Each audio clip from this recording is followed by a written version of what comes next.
Well, folks, here we are yet again for Friday, April 24th, 2020, and economics at Red Bank High School, Chattanooga, Tennessee. Just want to kind of go through just a couple things, guys. Today we'll start the 7 review, which we will finish up by next Friday, May 1st, for everybody to have their last set of grades in for economics and everything else that kind of goes along with that at the end of the day for whatever else is happening. So we had a lot of stuff go on last night, guys, during the school board meeting. So I wanted to make you guys aware of just a couple things that's been going on and just show you guys the stuff that's out there. So again, here's the situation as far as what happened last night and what's going on. You can see right here, last day for seniors, May 4th. Everybody else, last day will be officially May 15th. We'll have all different kinds of things going along with that at the same time.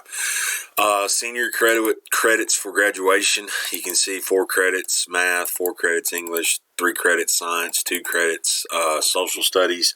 So again, that's the basic idea there as far as what goes into it overall and anything else that might be happening at the end of the day as far as that stuff is concerned.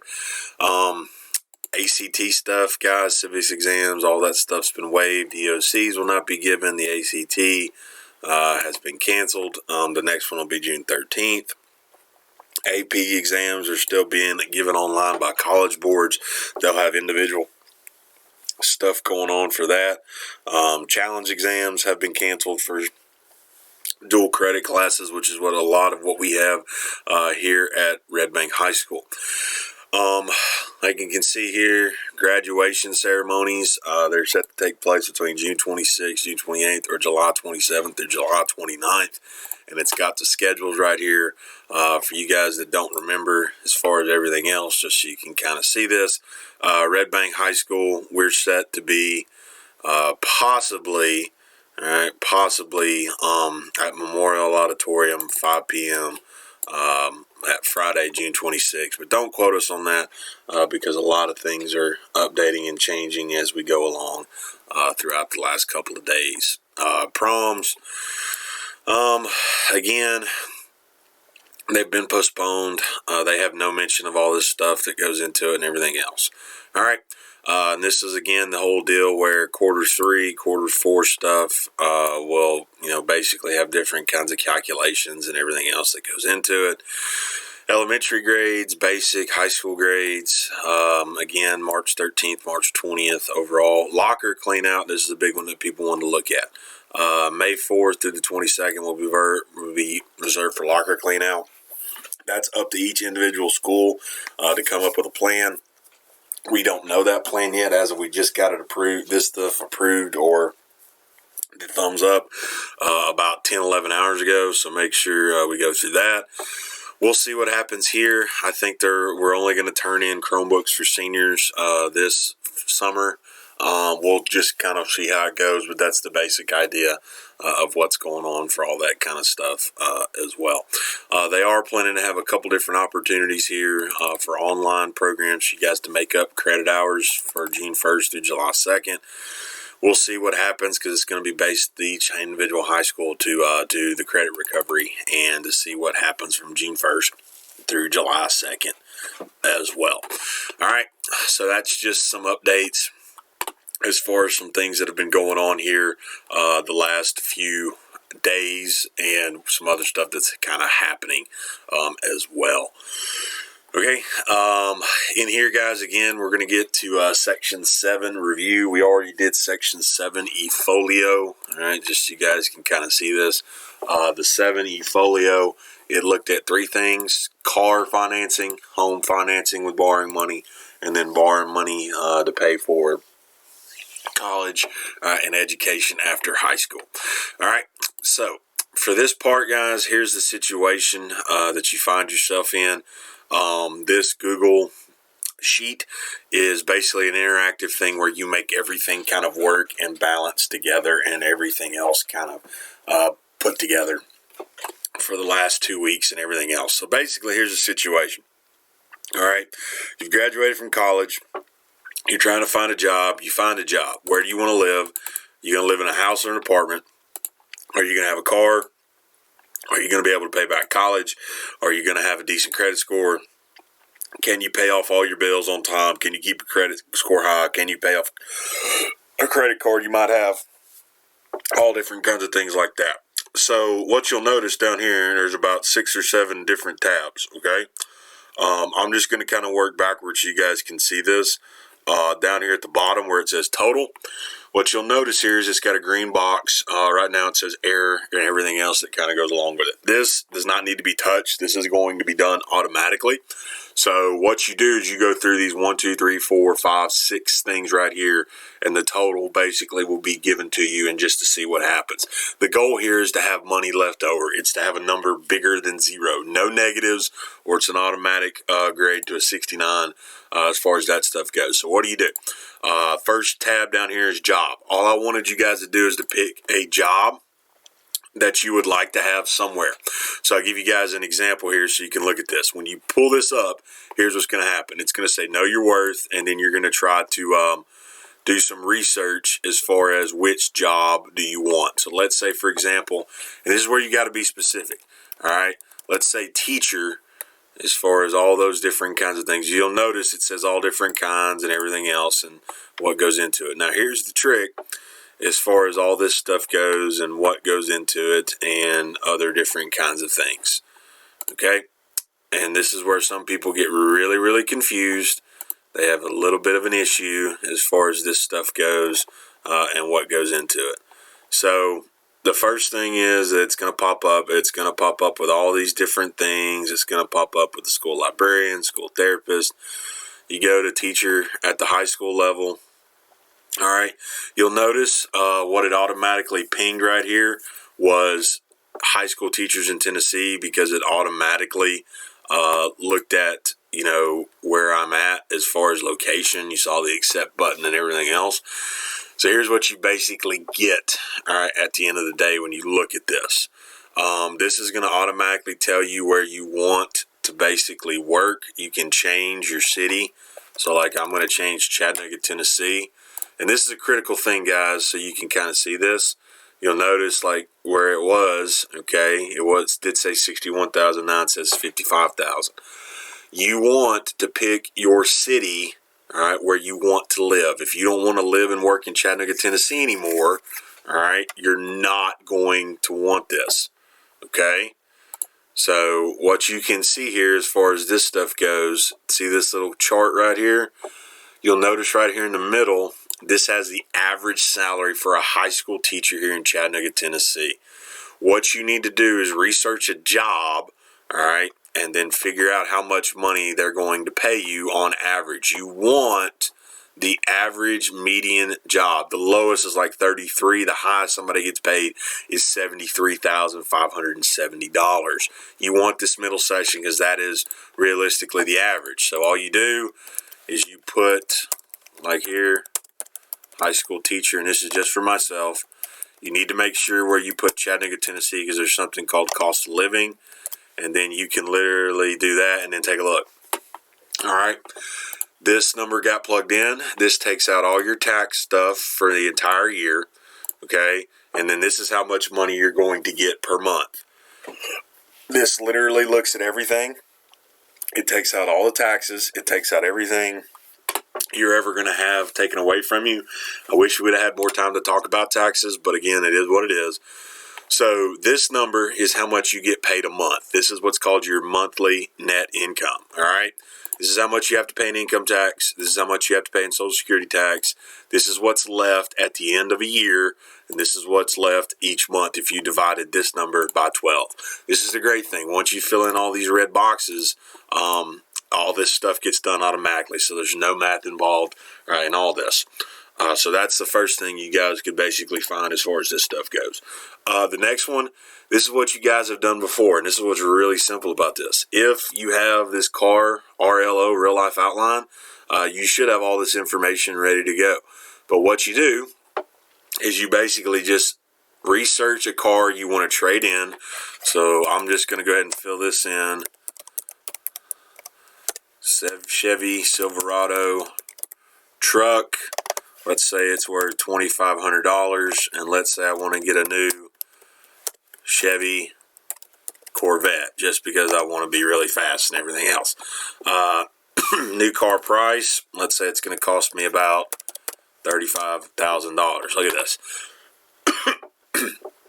So all you do, guys, is you go back and you find a car you want to get traded in. You then tell me how much money it's going to be worth. You then find a new car that you want. How much money is that going to cost you? This shows you how much money is needed, all right, for that loan amount, okay? This is how much money you need. Then you go back, like you guys have done before, up here, excuse me, up here, when you're in this, it says there's your online website for car loans. All right, you've got all these websites to find trade-in cars to see how much your old car's worth. This is where you can find your new car. This is where you can find a bank that's going to loan you this $32,500 in my case. So what I look at is how much money do I need? $32,500. Update all that. Then take a look. There's all your information. Wells Fargo, Capital One, Fifth Third, Bank of America, all these different loans that banks are going to be willing to offer you. So let's just say again, I have Wells Fargo. How much are they going to charge me in APR? Let's go to the top one. 4.14%. And then I still got to fill in how much I need a month. 72 months. You can see it says right there. Literally just type in 72 and take a look. There's how much money this thing's going to essentially cost you at the end of the day. There's your car payment, all right, for everything else. Now, I want you to notice something as far as this stuff goes. The total hasn't been fixed yet, but what it's doing is it's taking $3,096 and it's automatically subtracted $451. Why? This is what I got to make in a car payment, all right? Then we'll do something for house and stuff Monday. So here's what you need to look up today. This is probably going to be the hardest part. Use this website to research and find a job wherever it is you want to live and work, not where you are right now. If you're living in Chattanooga, Tennessee, and you don't want to live in Chattanooga, Tennessee, you need to find how much that job's going to pay elsewhere. All right? Because again, there's something, guys, that's called a cost or standard of living that we were not able to get to as far as that goes. So I'll show you guys an example here. If I was to go through basically looking at this, and you notice, there's my Chattanooga, Tennessee, 61,000. Well, what if I did Chicago, Illinois? Look at that. They make 64,000. What if I was to look up how much a high school teacher makes in Los Angeles, California?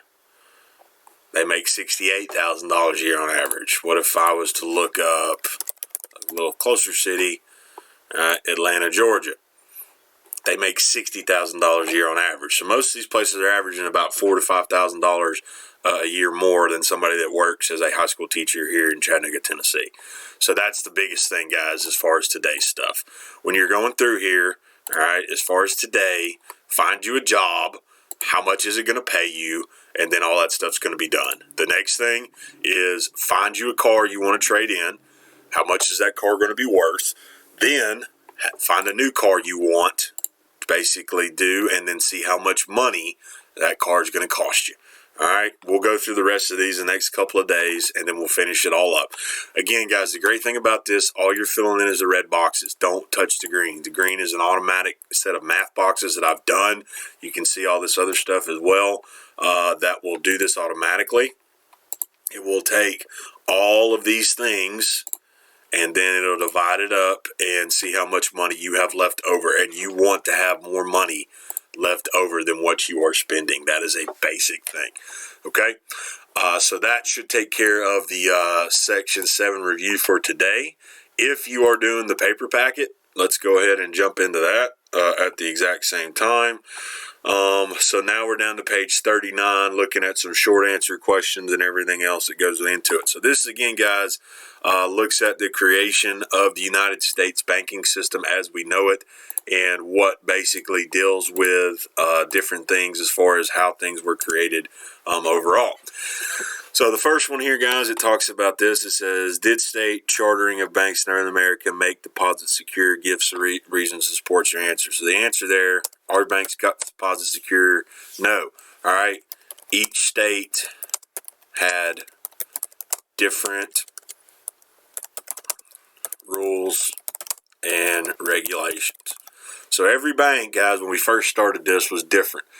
This was the need to create a national bank and to create a national credit system, which again is just a fancy way for saying borrowing money. You had different banks that were doing different things at different times. Nobody knew what every other state was doing. The rules were muddled and jumbled up and clustered in all different kinds of ways, shapes, and forms. So there's a lot of different things that were basically going on for all this different kinds of stuff as well. All right. So we'll move on down here to number 3, so you guys can kind of see this. It says, all right, how did opposition to the First Bank of the United States contribute to economic instability? All right, so again, it basically boiled down to 3 things: lack of modern currency, unstable money creation, and then the last one that basically looks at this idea. And again, guys, this is the basic idea of, you have originally the 13 original colonies and states. Each state had their own version of money. So you have no modern currency that basically everybody can look at. Everybody's creating money basically at a whim, and nothing to back money as well. People did not have a gold standard.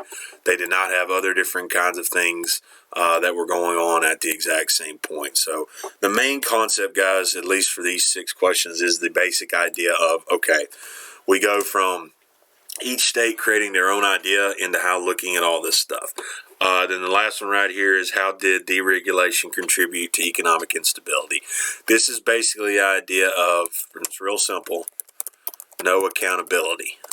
There is nobody to be held accountable for. If you're literally creating like a Tennessee dollar, okay, there is nothing that backs that, because the state is the only one who could control that. They create their own money, they create their own rules. There is nobody to be held accountable for. And so when you transfer from one state to the next, there's no way to keep track of all this. This was the basic idea behind all of these different kinds of things as well. So there was no accountability. People were able to create money and create things without any kind of registration, without any kind of rules. It saw a lot of different people do a lot of different things that had no value whatsoever. People were buying property and homes and places with realistically what was considered fake money, because it did not actually exist at the end of the day as far as being backed by the United States of America, which is the country that obviously we're living in. Okay, so that's where we'll kind of stop here today. We'll go into this last part where you actually use money to your advantage and look at some vocabulary words and what goes into it, and then main ideas as far as that stuff goes the last couple of days there. All right, so please remember, guys, as far as this stuff goes, and we are on section 7. Okay, for all this stuff, you've got the 2 Google Sheets. That is again for economics section 7, or you can do the paper packet down here, and then these are just the classes that go along with section 7 and the learning guide as well. All right, so hopefully, guys, this finds you well. For you seniors, which is 99% of these classes, you've got 1 week left. You've got 1 calendar week.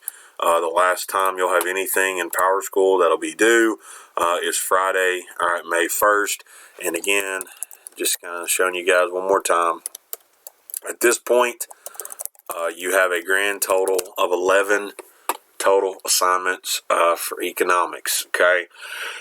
You have the Google Classroom sign up. You have 2 things for section 1, 2 things for section 2, 2 things for section 3. Then we skipped sections 4 and 5 because we ran out of time. Then we went to section 6, all right, and then we went to section 7. So just so you guys can see this again, there are the 11 grades that you have. Google Classroom sign up 1, 2, 3, 6, 7. All right, everything will be due by Friday, May 1st. Please make sure, guys, you're getting this in I know right now the situation at the schoolhouse is kind of a cluster and crazy. You people are texting me, emailing me, calling me, saying, Coach, I can't get in, I can't do this. We hopefully will have a lot more clarity about how we're going to shut this whole thing down in the next couple of days for you guys to be able to kind of get all this stuff behind you and then move on to some other things. All right. So please keep track of this, guys. I'll try to post things here as much as I can the next couple of days. And then we'll kind of go from there for everybody else. All right. So I will be available as always. Please make sure, guys, all right, you're checking out this chat for everybody else right here, this bit.ly link. I go on there usually every afternoon unless they're having some kind of meeting with somebody else, faculty, principals, administration, whatever. I'll be online so you guys can come chat me up, see what you need, ask for some help, do whatever it is you got to do. All right. So again, guys, that's it for today. Talk to you later, and hopefully everybody's happy and healthy, and see you soon.